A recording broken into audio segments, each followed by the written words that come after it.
So the church today is divided on account of doctrine and customs. The church, Christendom, Christianity, we are divided. The Christian faith, we are divided on account of doctrine and customs. I mentioned earlier of the division in the church today, in the Methodist Church, United Methodist Church, divided on account of homosexuality. And Methodist, what is Methodist? It is a branch in Christendom that came out of a division. They believe that methodology or the way we do things should be important. The Puritan must purify the church. We have charismatic Pentecostal. We must return to the charisma, the power of Christ, the power of the Holy Spirit. Pentecost holiness. We must return to holiness. Some emphasize salvation. You have the evangelical. Some of them do not practice baptism.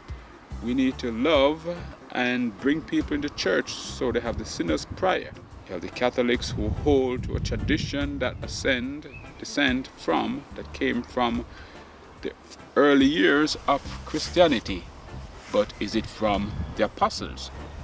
Martin Luther would say no, a lot of the customs in the Catholic Church are not from the apostles.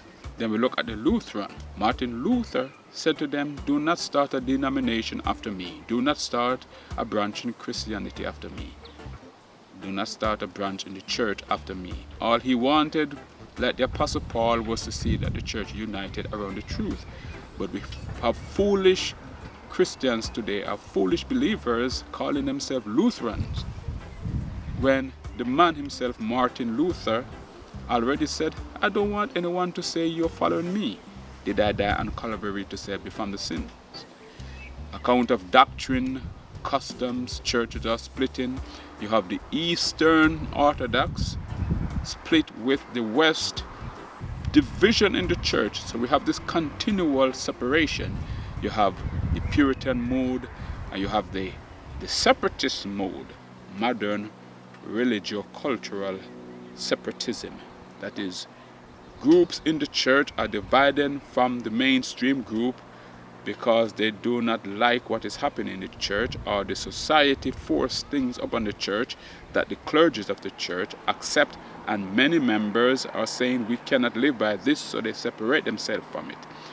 So you have separation in the church, and you also have separation in society, where a group of Christians remove themselves from a given society, or they become outsiders, willingly become outsiders because of the customs and the new practices in the church. So we have a lot of separatism, or you have a lot of division in the church, divided on account of doctrine and customs. But the thing that should unite us, the one element that should unite us, is our commitment to apostolic tradition, or what Jesus handed down to his disciples for us. Yet no one submits to the apostles, or no one wants to completely submit to apostolic doctrine and customs, hence perpetuate the division and increase the division among us. Jesus said that a kingdom divided against itself cannot stand. Jesus said that I pray, Father, that they might be one as we are one. We are not one because we have different customs. We are not one because we have different doctrines. And we are not one sometimes because we have different worldview. We have different worldview according to the society in which we grow up, rather than receiving a Christian worldview by the training of Christ or Christian upbringing. We end up having secular or modified or moderate worldview, a politically correct worldview, a worldview that fits the time or fits the denomination, or denominations or branches that might not necessarily be fully according to the traditions of the biblical church. How do we deal with the division?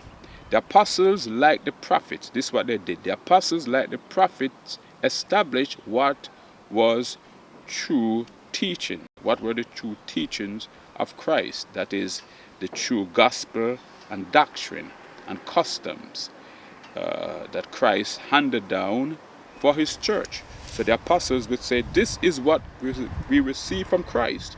So that is what you must do. This is what you must take and hand down and teach it and learn it. Joshua was told, this book of the law shall not depart out of your mouth. Know it, Joshua. Meditate in it day and night, and it will make your way prosperous, and you shall have good success. The apostles were saying the same thing. Take the teachings that Jesus gave us for you. Live by it. Follow it. And let that be your path, and you will have a good, successful, rich Christian life. But no one wants to submit to the apostles, or very often no one knows fully what the apostles said, because we have the teachings of the church or the denomination blocking or standing in the way of the words of God. It becomes a hindrance, it becomes a destruction, it becomes a block. The apostles settle disputes, like we see in dispute over circumcision. They settled that. Dispute over Gentiles being saved in Acts chapter 11. They settled that. They settled dispute. The church councils, or the early church councils in Nicaea, Constantinople, and Ephesus, were to settle disputes or doctrinal disputes in the church, so to ensure that the church stay united under apostolic teachings. Now, it's another issue to discuss whether the councils got it right, because the pivot is always scriptures, and the councils sometimes got them wrong. At least we have the scriptures to stand by. So how do we settle dispute in the church today? We must do what the prophets did. They returned to Moses. And we must do what the apostles did. They returned to the teaching of Jesus Christ that was established through the apostles. We, like the Apostle Paul, must go to the first descendants of Christ theologically. Return to the apostles who established church doctrine, or return to the apostles who had the teachings of Jesus that they handed down. They settled disputes so as to unite the church. This is what the apostles also did. The apostles established what was from Christ, and in so doing expose what is not from Christ. So if we do like the apostles, by establish what is biblical apostolic doctrine, which would be the teachings of Jesus, if we establish what that is, the doctrine of the apostles, if we establish what those are, if we establish the teachings of Christ, if we establish what is biblical apostolic doctrine and customs, in so doing, we would expose the false teaching. Before we can expose a false teaching, before we can expose and condemn false, we must establish what is true. Hence, we must return to the Bible to establish true biblical teachings and customs, and in whereby exposing false, errant, heretic notions in the church. So my fellow Christian brothers and sisters, I welcome you as we look at biblical Christianity, that is biblical Christian customs and practices, the true church of Jesus Christ in doctrine and customs as outlined in the Holy Bible. So until then, my fellow Christians, shalom.